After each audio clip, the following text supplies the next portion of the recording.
I'm Corbett Wall with DV Auction, here with your feeder flash for Monday, October the 30th, where we're looking for a higher Monday here after a banner week, and we're really on the backside of the fall run now. We've got the worst of it behind us as we've worked through a lot of these calves that's come. We've had the biggest calf crop we've had in a long time, and we've worked through the biggest part of them.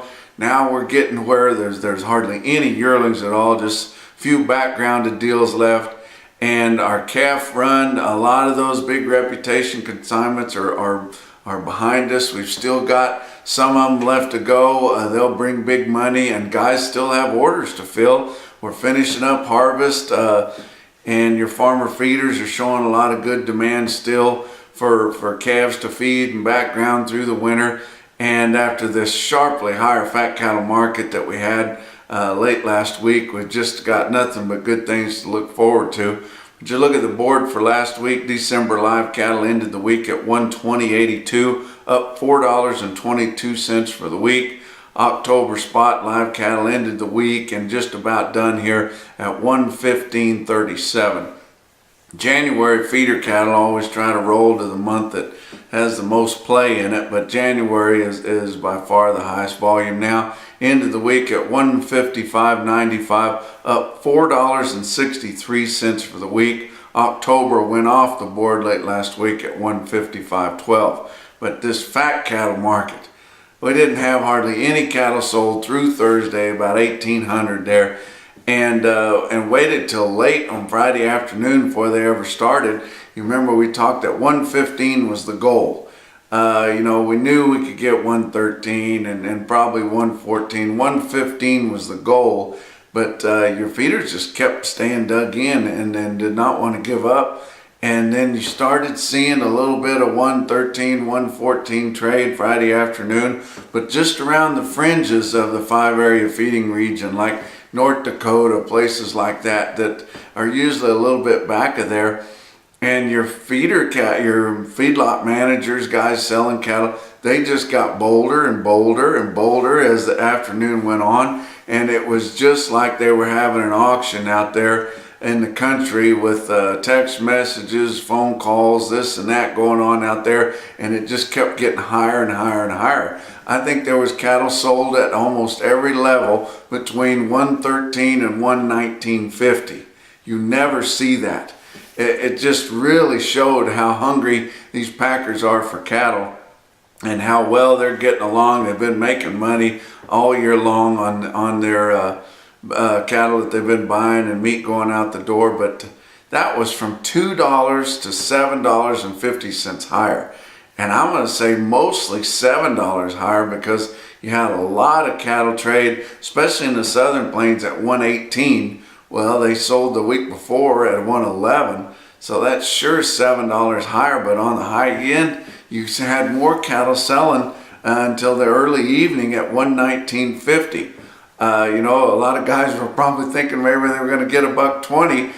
Didn't see that anyone did get $1.20, but it sure wouldn't surprise me if there was some pins out there that brought that. But your dress trade was from 182 to 186. Slaughter was a little disappointing for the week because we had a real slow Friday with some closures due to cleanup and repair and things, and just a little over 100,000 on Friday, which kind of killed the week. 617,000 for the whole week, which was down 12,000 compared to the previous week, but up 3,000 from the same week a year ago. Box beef cutout values made good gains through the week also. Your average trade for last week had choice carcasses at 201.05. That was up $2.42 for the week, with selects up $1.82 at 192.10. You look at your feeder markets late last week, your real-time index on Beef Market Central based on the 800-pound steer in real time ended the week at 153.82, up $1.36. And that's with a lot of big calves going in that deal and a lot of odd deals of calves, as we had a lot of sales running way up into the night with some big receipts around. But you look at your feeder cattle, your big feeders, and I'm talking about long weaned calves, backgrounded yearlings, things like that, going right into the feedlot, weighing 800 and better. Your Southern Plains, if you remember the previous week, were down quite a bit there. Right before that cattle on feed report, you had some stiff losses in the Southern Plains on big feeders, but they rebounded and gained a little bit more this past week, selling from $6 to $10 higher. Now your Northern Plains didn't get hardly any of that weakness the previous week and have just been continually slowly gaining, and they were about $3 to $5 higher this past week. But your calf markets, and I'm including the Southeast there, your order block calves, just kind of rolling along steady to $3 higher, but that's choking some big supplies of calves, which in your auctions it was predominantly calves. But your middleweight calves, where you're seeing the biggest supplies coming in, their 5 and 6 weight calves, did not completely regain the losses that you had the previous week. They just a lot of supplies of those coming in, but your big long wean calves going into the feedlot along with your yearling cattle and your peewee calves to turn out on wheat and places like that, they did recover all of their losses, but some of those middleweight 5 to 700 pounders did not quite do it. But we should be sharply higher on your high volume Monday markets. I would expect Oklahoma City and Joplin and all your big Monday markets to be sharply higher, because they didn't get to experience these gains that we saw, because you remember on Tuesdays when your board was up so strong, then all your cash feeder markets followed along, but should be sharply higher. Oklahoma City, Joplin, Callaway Livestock Center, places like that have big sales on Monday. But look at some individual quotes late last week. Market that we've now got reporting on Cattle Market Central. Going to be talking about them on this report here, and it's just interesting to see what cattle are bringing all over the country. You know, your government market news has zero livestock markets coming out of California, but we've got them here on your Feeder Flash and on your Cattle Market Central and Beef Market Central.